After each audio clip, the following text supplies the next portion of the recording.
Hello and welcome to the Make It Count podcast. Today's guest is so full of life. I just love her. It's Glenis Romero Hargreaves. Glenis is a veteran public insurance adjuster, real estate investor, and faith-driven entrepreneur with nearly 4 decades in property recovery and disaster recovery and advocacy. And oh my gosh, she doesn't look old enough for that. She's negotiated over $1 billion in insurance settlements, rebuilt hundreds of homes, and stood shoulder to shoulder with families after fires, wildfires, hurricanes, and total loss, making sure they receive what their policies actually promise. What sets Glenis apart is that she's seen the system from the inside. She understands how insurance companies think, and she brings that knowledge to the people who need it most. Glenis doesn't just handle claims. She walks people through some of the hardest moments of their lives with clarity, strength, and compassion. Her framework is simple: faith, fitness, finances. And her mission is clear: no one should have to fight the insurance battle alone. This conversation is about resilience, advocacy, legacy, and what it really takes to rebuild when everything changes. I'm really glad you're here. So help me welcome to the stage, Glenis Romero Hargreaves. Welcome, Glenis. Thank you for having me. Thank you so much, Tanya. It's a blessing, an honor, and a privilege to be here. It's good to see you again. Now, I know who you are, but for those people watching who don't, tell them a little bit about who is Glenis Romero Hargreaves and what's the work that you feel called to do. So Glenis Romero Hargreaves, she is first a wife. She's a mother of 4, and the best job, she is a grandma to 7 amazing kids. And honestly, that's the best work. Professionally, I am a licensed public insurance adjuster. I'm a real estate investor, but at my core, I am a faith-driven advocate. I've been called to stand in the gap for families when they're facing powerful institutions alone. My work is to help policyholders, especially after catastrophic loss, recover every dollar their insurance policy promises so they can rebuild their lives with dignity, with clarity, and peace. I didn't even know what a public adjuster was until my husband and I had a slab leak in 24, and the insurance company said it was a $25,000 repair, which was like, no way, it's way more than that. And a friend said, you should get a public adjuster. So what is that, right? So they introduced me. What the insurance thought 25,000 would cover, it took over $100,000, and every dollar was spent to take care of it.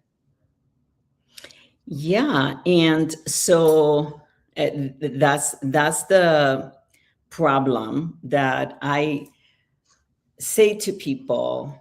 I am a public insurance adjuster, and they're like, huh? Yeah. And that's when public adjusters are a lot more well known. When I started almost 4 decades ago, it was like, you work for the public? Are you a nonprofit? What?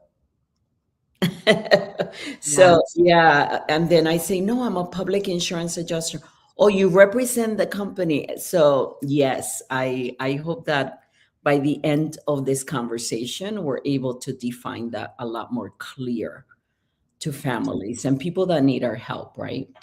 Yeah. I mean, if you think about, you have a completely different experience with insurance, but I know at some point they were required to tell people, even on an automobile repair, right?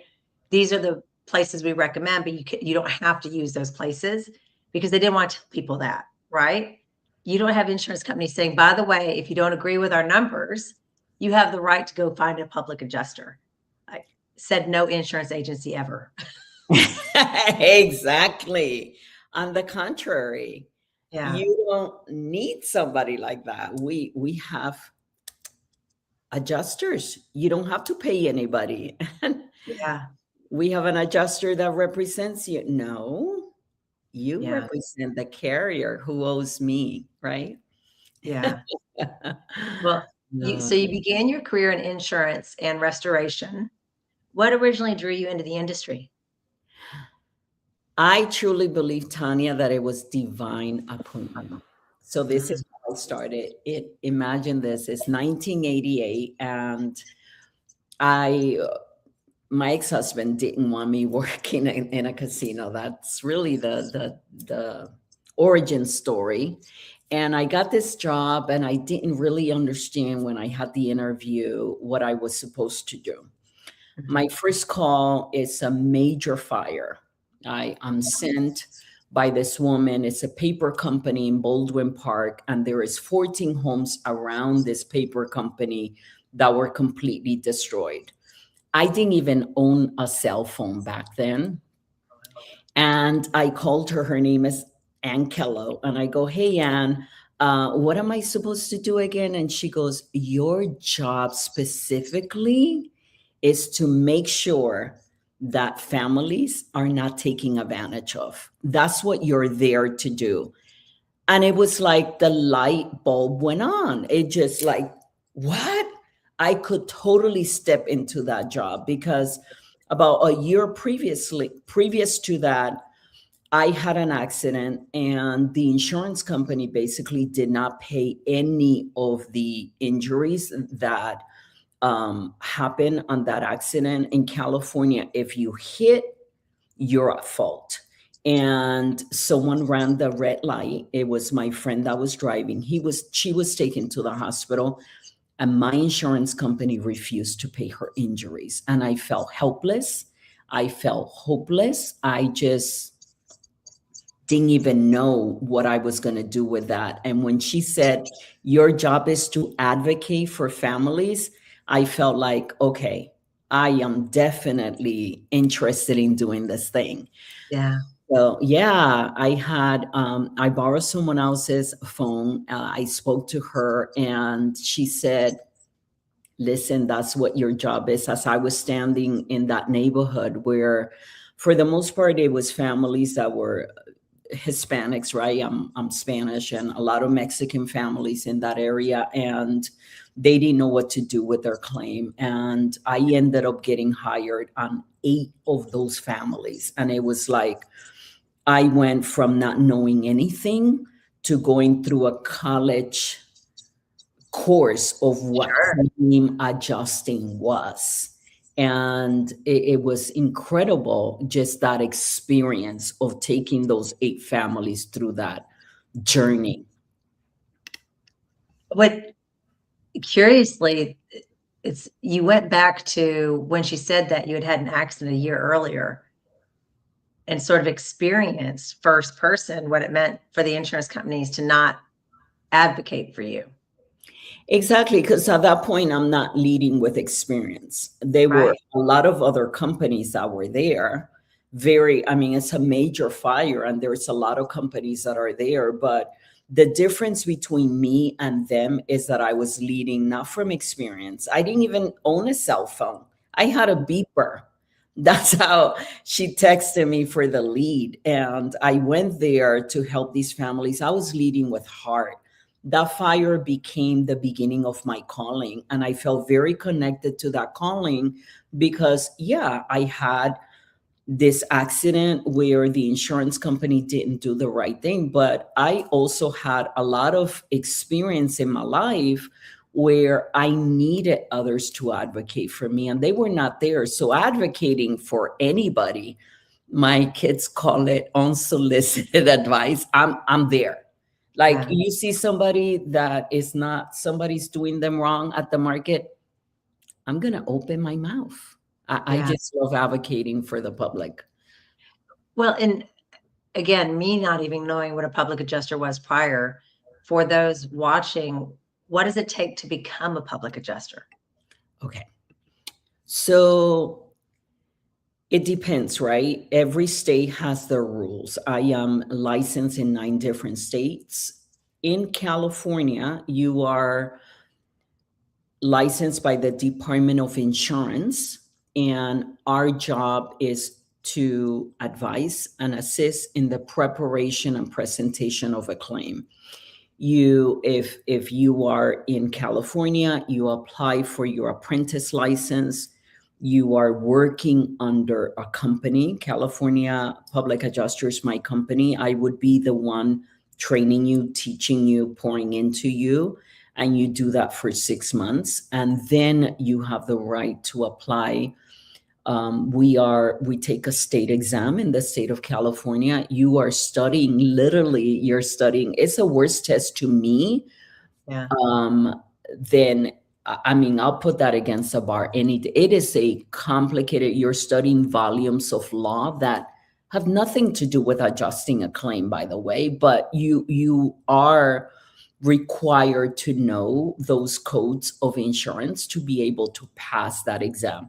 Once you pass that exam, then you can apply for your permanent license. You're bonded, you're insured. From the minute you apply for your apprentice license, they do a background and everything else. You're handling the money of people, so you have to be Yeah. someone that is squeaky clean as far as a record is concerned and all that, because you're dealing with the welfare of families. Yeah. I mean, it's good to know, right? That it's not something you can just hang a plaque and say, I'm a public adjuster. It's a choice, a deliberate choice and learning. And the apprentice piece, that's interesting. Now, you say California requires 6 months. What about the other 8 other states?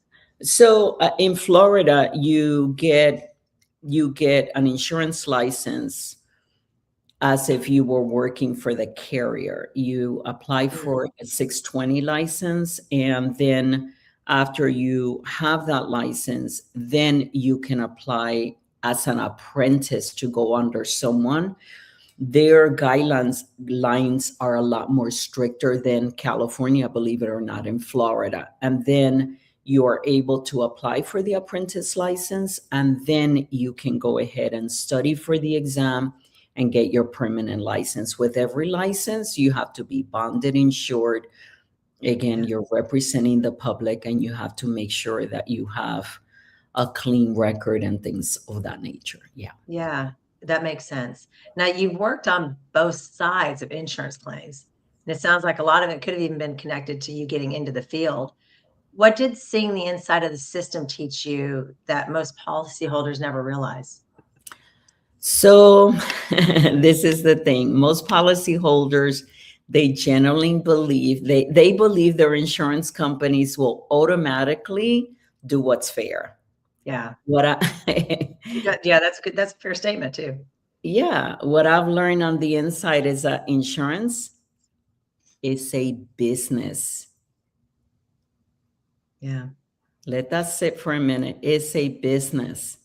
And claims, they're negotiated. They're not just automatically paid. If no one is advocating on the side of you, the policyholder, the negotiation always is going to always land in favor of the carrier. Okay. Right. Documentation, it matters. Deadline, they matter. If nobody's telling you there is a deadline and you're not going to get all of your money, if you do not have people on your side advocating, you're not going to get all of your money. Coverage can exist, but if it's not demanded correctly, you're not going to get that money paid. It won't be paid. A public adjuster's role is to advise and assist in the preparation and presentation of that claim. Without that guidance, families are left trusting slogans, okay? Like, you're in good hands, or you're totally covered. Right. Right? Yeah.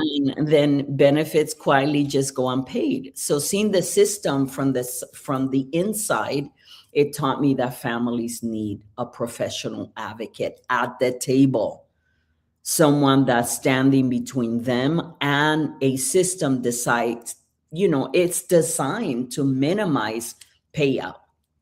Bottom line.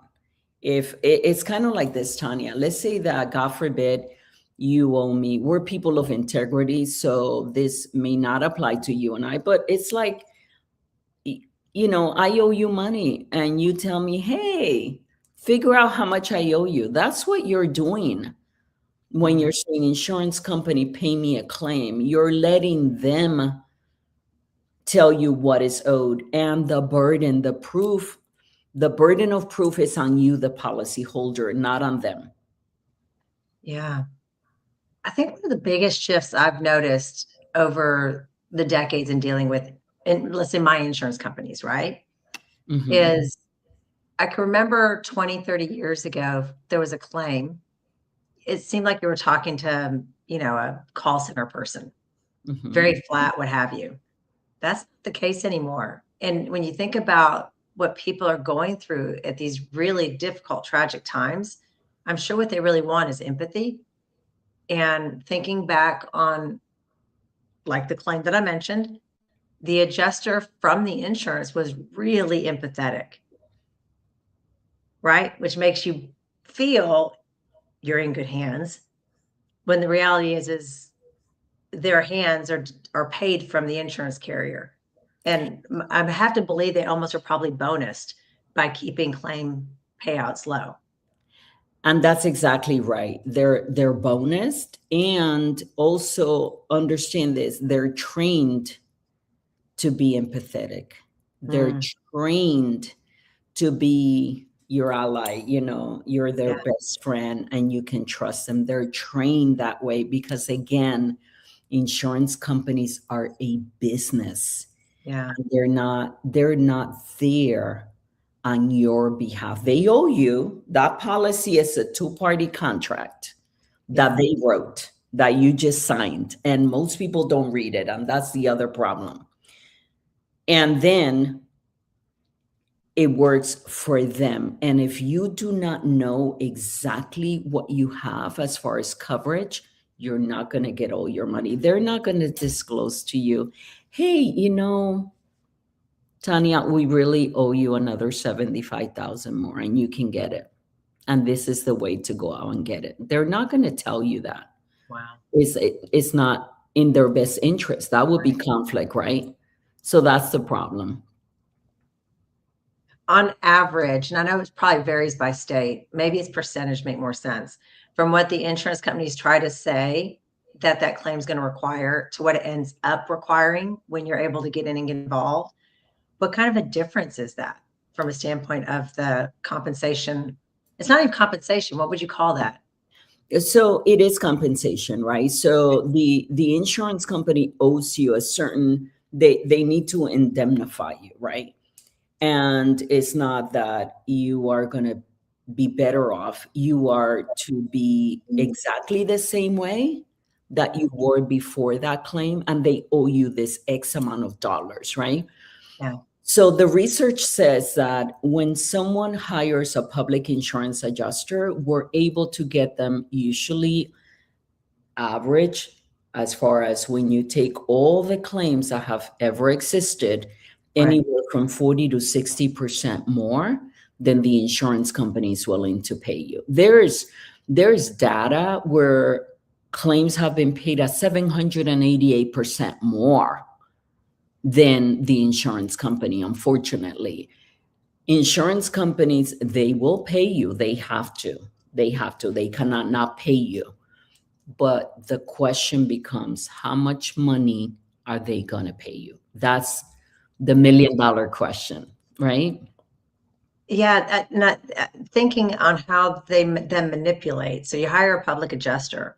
The next piece, again, just through my optics, that the insurance carriers start to do is manipulate you. They don't say it, but they allude to, if this claim gets too large, you could potentially be canceled. Yeah. So insurance companies, they look to do three things, we say. Delay. That's one of the D's, right? They definitely look to deny a claim. And one of their tactics is definitely, they cannot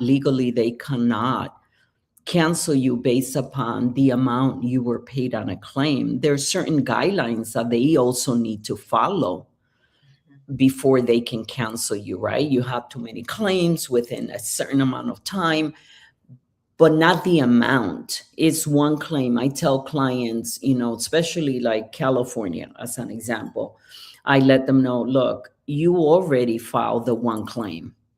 Yeah. You already filed the one claim. They paid you limits, and you think limits is everything, but no, they still owe you extended replacement cost. They still owe you code upgrades. They still owe you inflation. They still owe most families about 50% Wow. of their personal property, because those families have not done an inventory. And you mentioned how things used to be, and I like to go back to that. So Yes. we used to be businesses that actually gave service. I don't know if you remember, I'm that old, I'm 61, and I remember going to gas stations where they actually pumped your gas. I remember that. Yeah, Yeah. right. And then gas stations said, oh, wait, we don't have to give people that much service. Let's just let them pump their own gas, right? And that's what happened with insurance companies. They are the ones that are responsible to write that inventory. They sold you that policy, right? They sold you that policy, and it should be them helping you recreate that inventory. No, they put that on the insured. And the reason why they do that these days is because, let's say that you had $300,000 Hmm. on personal property specifically, and they paid you $150,000, and you're in your 80s, okay? Yeah. You probably think, you know what? That's a lot of money. I had this personal property, 20, 30, 40 years in this home. Like, that's enough. No, they did not sell you $300,000 because you did not have 300 in coverage. What Yeah. you paid back then, is not the price that you paid today. And they do not owe you the actual cash value on things. They owe you replacement for most of those policies that are in Altadena or Palisades. And that is the problem, that the insurance company has only paid 50% on personal property. Emotionally, it is draining. They have also had the really bad experience that some people actually have taken months, done those inventories, to have the insurance company say, we don't owe you. And in some really bad cases, say, we paid you 50%. Now you owe us 20, 30,000 because we overpaid you per this inventory. So Oh, people wow. do not want to do that inventory because it takes too much out. Yeah. Imagine reliving, your wedding dress, what your grandmother left to you, your albums, the things that we cannot replace, that Right. were inside our home. There, people talk about money. There are things that I think about as I'm looking around in my home. There are things that, oh my gosh, if I had a fire and lost everything, I had claims as well. One of the experiences that actually allowed me to know that this was my divine calling was that accident. And when that woman told me that, but Yeah. then I had two other claims in my home. And neither one of those claims, the insurance company wanted to pay me what was fair. And I was already in the industry. And that was devastating to me as a single mom of four, Yeah.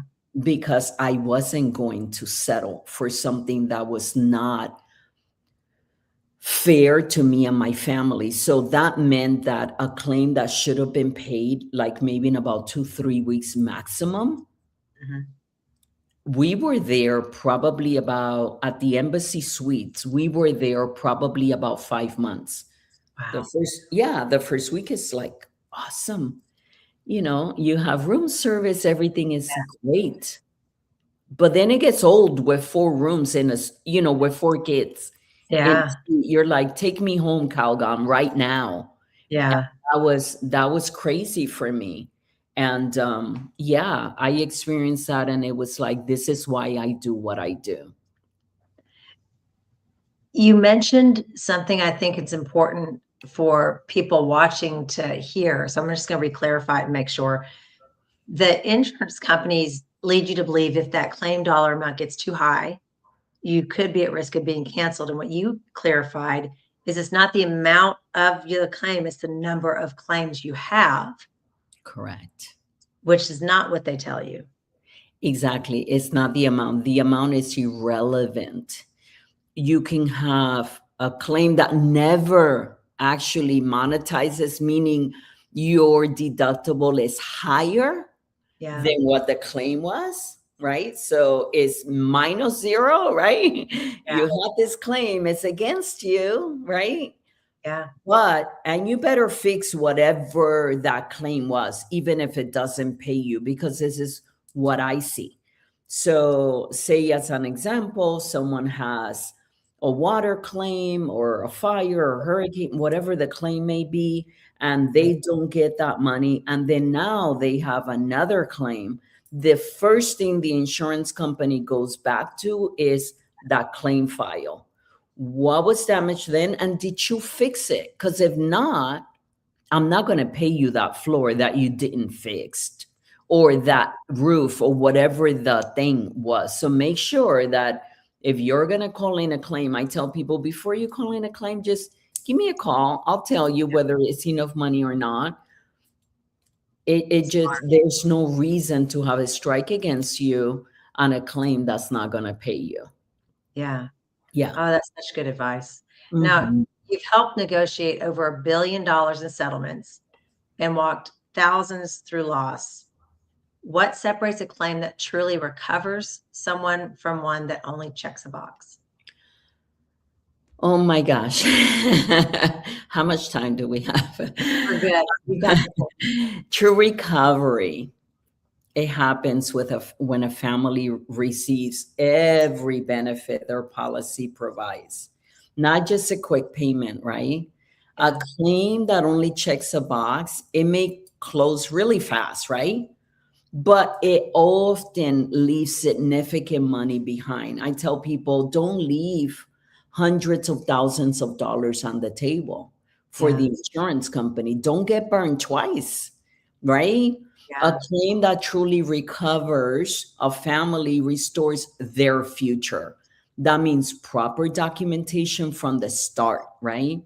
A complete personal property inventory, correct code upgrades calculation, extend the replacement costs, a fully maximize additional living expense. It also means understanding your policy and what you're supposed to be recovering. This is how I start. I start by doing a full review of that policy and the statement of loss. Like right now, people in California, they're over a year after the claim.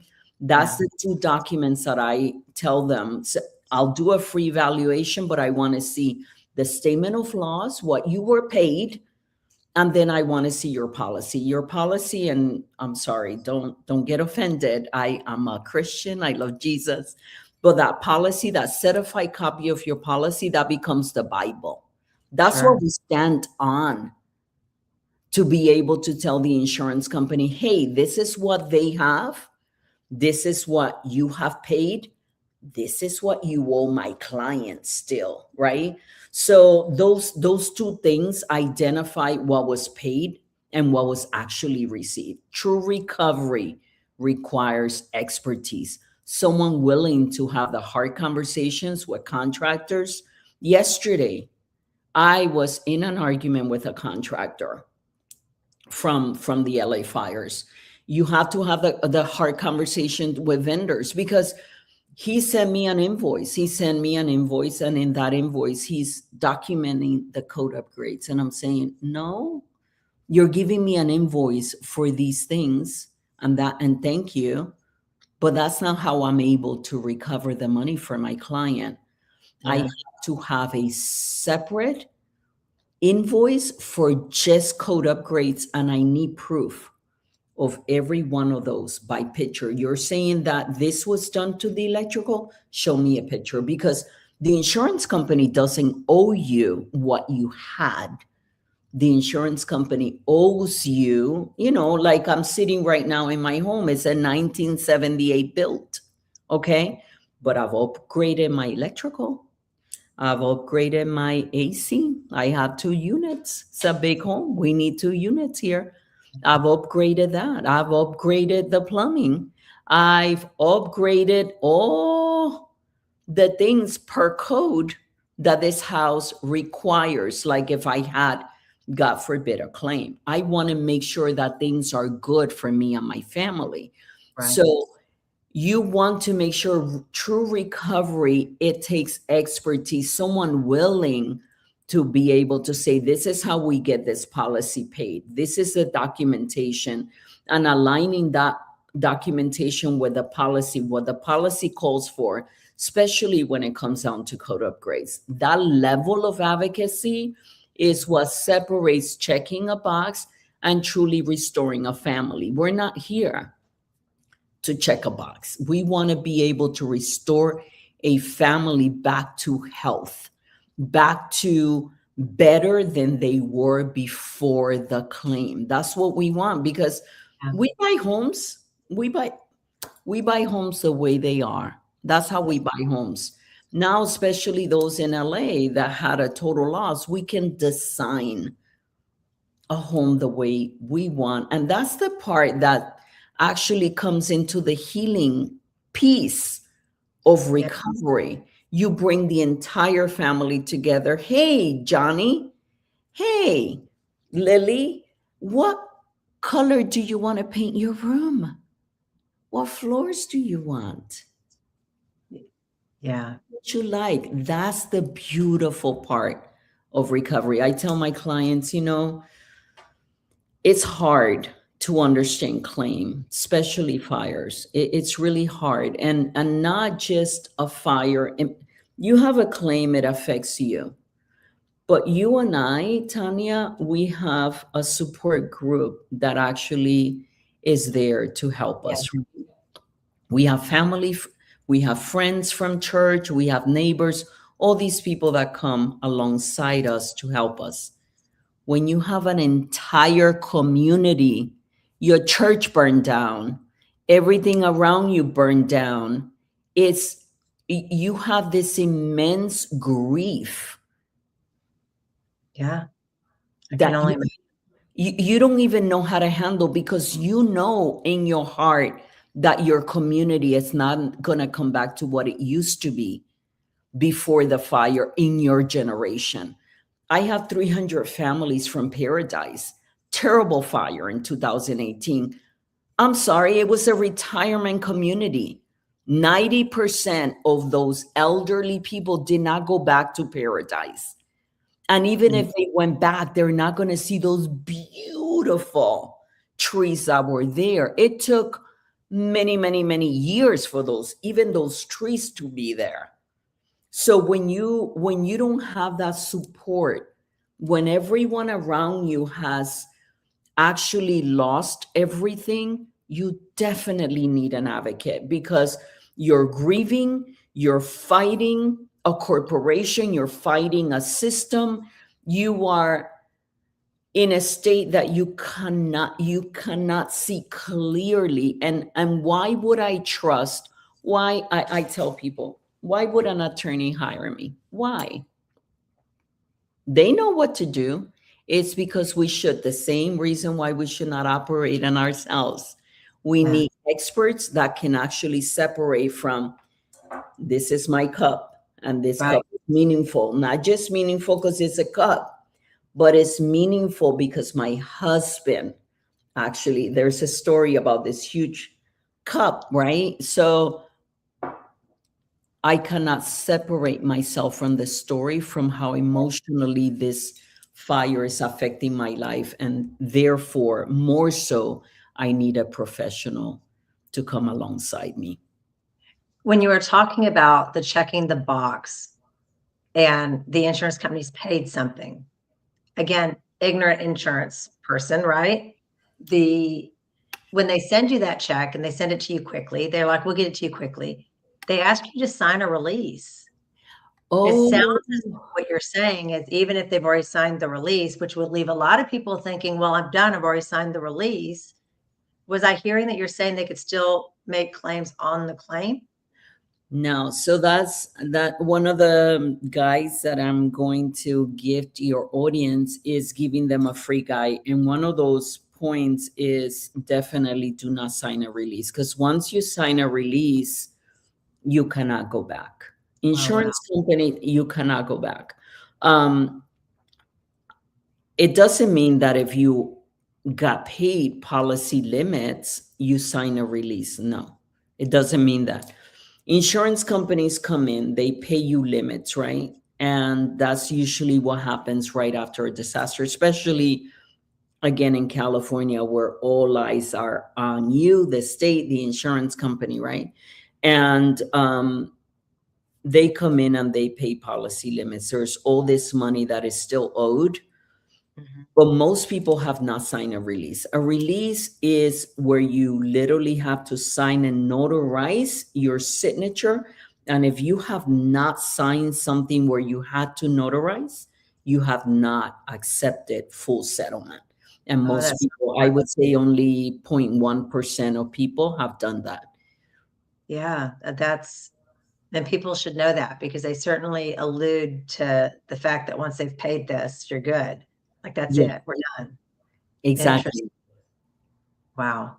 The Now, what are the most common mistakes you see total loss families make in the first 90 days, and how costly are they long term? Okay, so the biggest mistake I see families make in that first 90 days is they don't have an expert review their Yeah, claim really, right? In the first 90 days, like the biggest decisions are made for the entire claim, right? Accepting early settlements, right? Signing, waiving their rights, signing releases, right? That's huge. I see a lot of people do that, right? yeah, So you accept an early settlement, you sign a waiver, that can permanently close those doors on benefits families are entitled to, right? Another common mistake is missing documentation requirements and letting deadlines pass. In California, you have 36 months from the first day that they issue a check. So if the insurance company came, paid you limits on your dwelling, say at the end of January, most people were paid less than 30 days from the fire, yeah, then from that day, the clock starts ticking. So you have 24 months from there to actually recover the rest of your money. What I see is people just throwing their hands up in the air and saying, this is too much. I tried to do this inventory. I can't. I cried yeah, too much. This is too hard. And they don't do the proper documentation. When documentation isn't presented correctly, then coverage, it's like coverage never existed. They don't get paid, right? yeah, These mistakes can cost families tens, hundreds of thousands of dollars. And once the deadline expires, that money's gone permanently. So having an experienced advocate early, someone who understands the policy, the deadlines, and how to hold contractors and carriers accountable protects the family from that irreversible decision and positions them to actually get paid their full recovery, right? So you want to make sure that you, if you have not hired a company, someone to come alongside you, yeah. and you're part of the LA fires, like, you know that saying, the best time to plant a tree was 10 years ago, but the next best time is today. Yeah. Well, let someone review your claim package today so that if you have the 24 months, right, you're able to get the most out of what that policy covers. You're entitled to that. You've been paying for years for this coverage. There's people that had their policy 30, 40 years, never made a claim, and all of a sudden they had a claim. Well, let's recover. We've been paying this thing for a long time, Right. right? You said something in there from a standpoint of they're trying to pay fast. There's major things that happen in life, and losing your home and the things that your parents left to you, your grandparents left to you, that would come close to almost, in my mind, similar to losing somebody you love, right? And when you were talking about they have to try to do this and it's too much. I mean, whenever we as humans recall something traumatic or negative, we subconsciously step back in and relive it. Whereas when it's something positive, we see it out in front of us, like a picture, like a great vacation. How do you go about helping them do that inventory, which clearly is very important, and try to alleviate that trauma, right? That emotional stepping back in and having to continue to relive it. So this is what I tell people. Before I ever met you, I have about 75% of your inventory done. They're like, huh? I go, yeah, just think of it. We all have about 75% of the same things at home. I'm sitting on what? Yeah, chair. A chair. I'm pretty sure you are too, right? Yeah. We sit in chairs. We have cups, we have forks, we have tables, we have beds, we have a lot of the same things. That 25% where I'm going to need your help, right? It's going to be in that gift that you picked up in Italy. Yeah. That, dress that was passed down from one generation to the next, right? That ring, those dishes, you know what I mean? It's those things that are specific to you. And obviously, of course, I have my clients look at the inventory. And if, say, as an example, I bought my furniture from City Furniture, right? That's where I bought my furniture. And it may be that, no, that maybe you went to Macy's. So what do I need? I need by that dining set for you to tell me where that was purchased. Yeah. And my job as a public adjuster is to get the replacement cost. So going back, insurance, imagine that everything in your home has a lifespan. So if my glasses, if these are supposed to last me a year, say that the lifespan of these glasses is a year, and I had them, say 6 months, and I pay, say, $100 for these glasses, the insurance company wants to pay me 50 cents. That's called the ACV value. Where in reality, if I bought them 6 months ago, they may be 105 today. It may be 112 today, right? Because inflation. So the job of a public insurance adjuster is to take these glasses and say, I am going to see where online I find these glasses for 105, 110, 112. And I take those 3 links and I send it, I attach it. So on my form, there's literally hundreds of thousands of items, but each item has 3 links of replacement as of today. When you bought it, doesn't matter. It's how much it's worth today. Although the insurance company would like to tell you differently. What matters is if I have replacement costs, is how much is it going to cost me to buy that item today. So what I tell them, we work on the phone. Our content specialists, they're trained. I say they're trained trauma badasses. That's my word that I curse. I'm sorry. I do too. For it. Yeah. So they're not contents inventory people. They will, let's say that they're calling your grandmother Mary, who just had this loss, and they're supposed to meet with them at 2:00. They're calling Mary, and at 2:00, Mary says, and we're supposed to work with them because everything is scheduled for 4 hours. Yeah. And they say, Mary says, you know what? Today is not a good day. That contents inventory specialist will sit on the phone with Mary for probably about an hour and talk about the sky, the moon, and everything else, but the inventory. And then, hey, when can we reschedule? And it may be that the next time Mary feels the same way.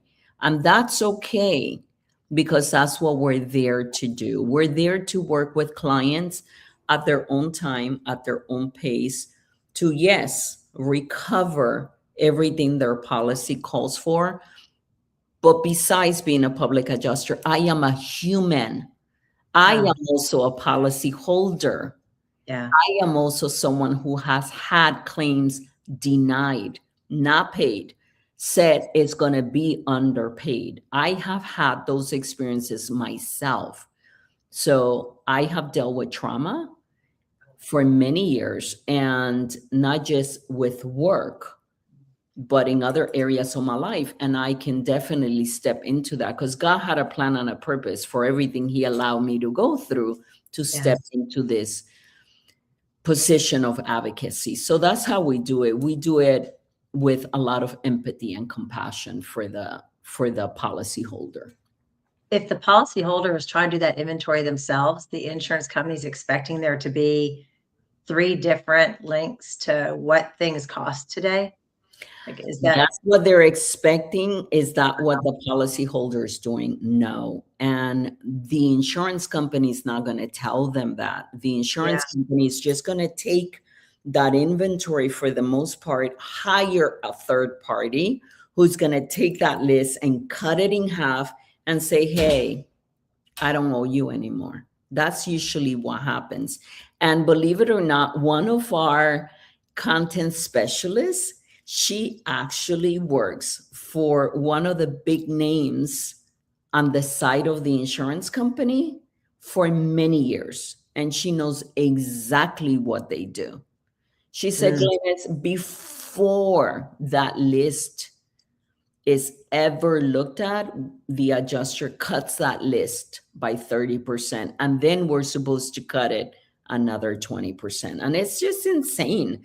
And this is a major contents inventory company that's used by most carriers. And it is a shame, but that's how they are able to keep their buildings high and their money in their pocket.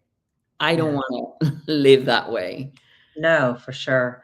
Now, you often talk about the FIT Trinity, right? The faith, fitness, and finances. What do those 3 things belong together? Why do they belong together and not in silos? They belong together because, and again, this is my beliefs, right?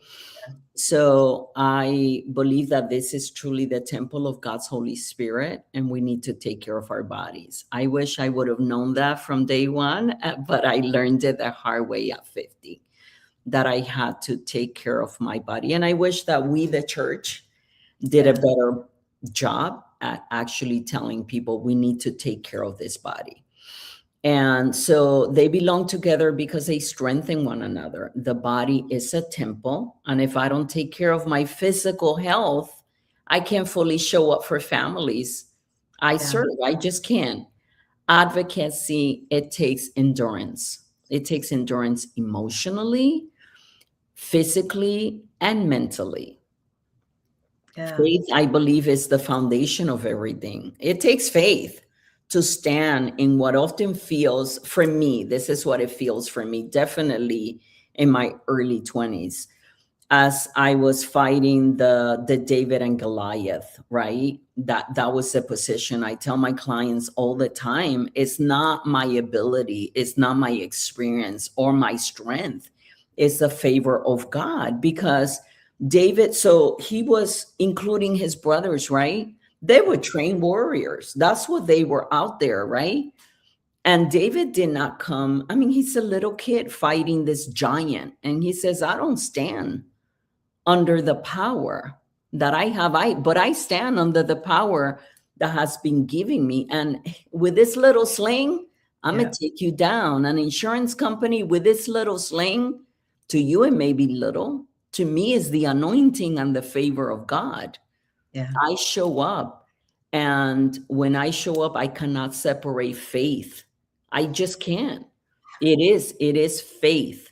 We do need to be able to take care of that body. But then the finances that the Lord allows me to help you collect, those finances, we need to be good steward of that, right? My mission isn't just helping families recover financially.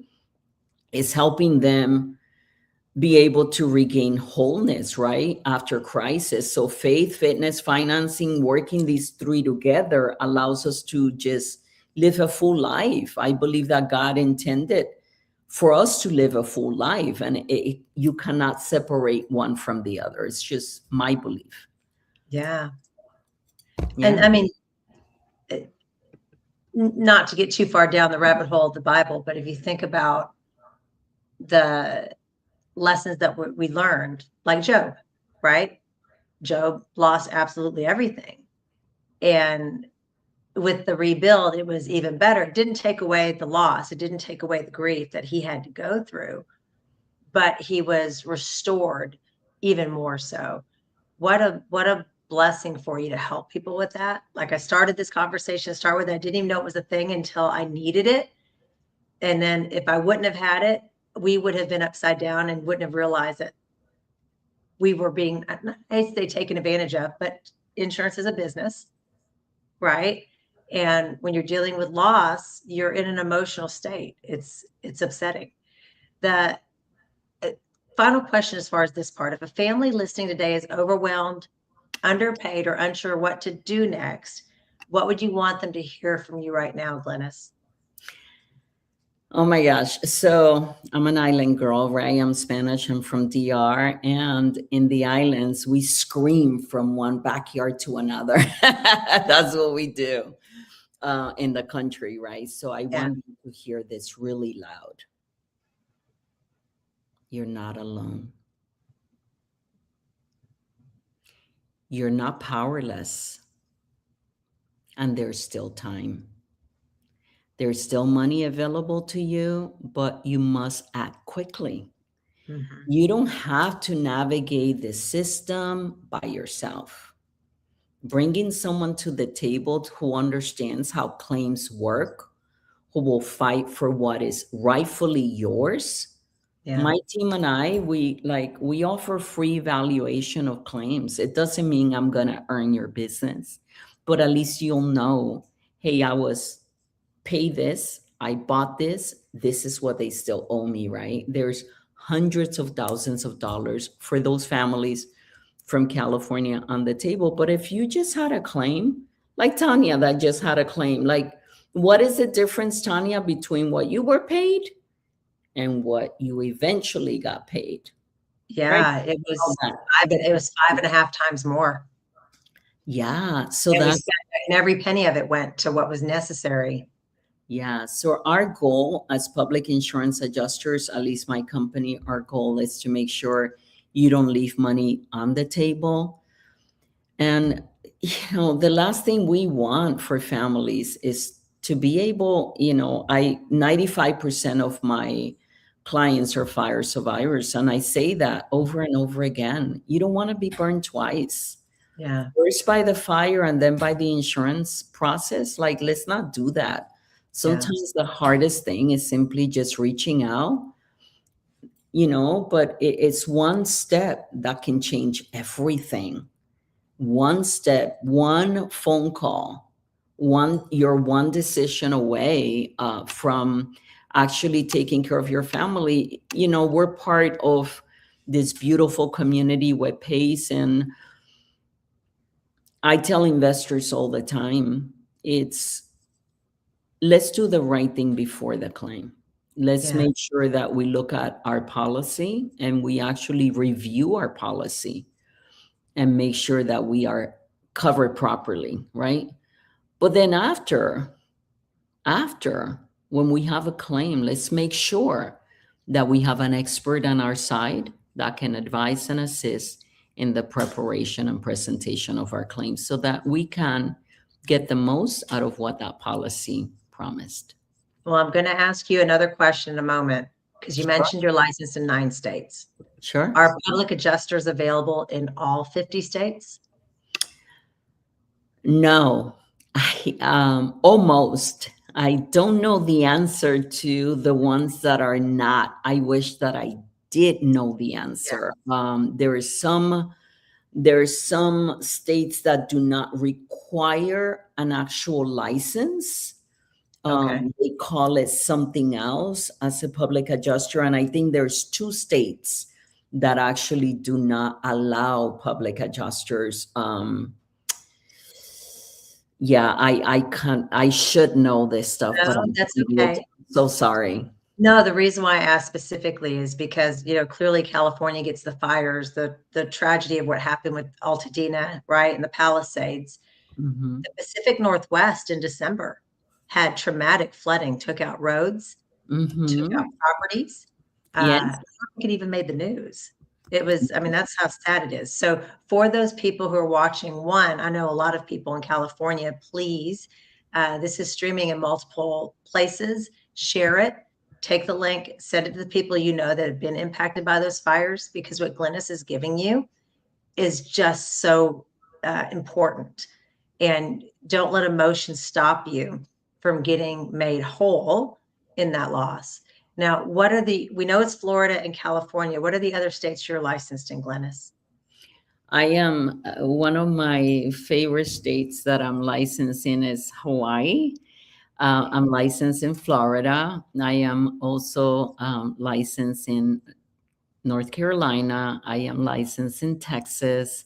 I am licensed. I'm trying to think of all the different states. I predominantly do business in California Yeah. and Florida. But going back to, I had to look it up because that's just, I told you I'm ADHD. Alabama does not license or recognize public adjuster. Alaska does not issue public adjuster's license. South Dakota is the one state that does not require. Um, and then Arkansas is doesn't allow. There's no requirements. They do not allow public adjusters in Arkansas. So No, those are there you go. That is it. Yes. So I no, I wanted appreciate to, that. yeah. Glennis, I'm grateful. yeah, this is very helpful with a lot of people dealing with this. Again, they can take the replay. For all those that are watching, share it. I personally had colleagues from before I retired that lost everything. Uh, I intend to share it with her for sure. So thank you for being on with us. Thank you And for having me. What a great gift this has been. I'm also grateful to Pace. Pace, if you ever watch this, for pushing me. He literally said to me in my one-on-one, he said, "You're so selfish, Glennis." oh, Yes. He said, "You have this great strength. You're able to come alongside of people." And isn't that biblical? You're supposed to come alongside those that cannot defend themselves, yeah. and you don't show up online. So this is me showing up online. If you have any questions, please, please, I am going to be giving a free guide of how not to get burned twice. We will have that in the comment. But if you have any questions, feel free to text me. My number is 626 879 6002. Feel free to reach out. It's my way of showing up, Pace. I am Yeah. going to show up for those that need help. Now, how do they get the free resource? Maybe if we go ahead and share it with them audibly too. Yes, so they can, we will have it in the comments in the link. It will be a link and then they can get it that way. Wonderful. All Yes. right. So Glennis, appreciate you and thank you for all you're doing. Thank you so much. Grateful for you, my sister. Thank you for having me. Yeah.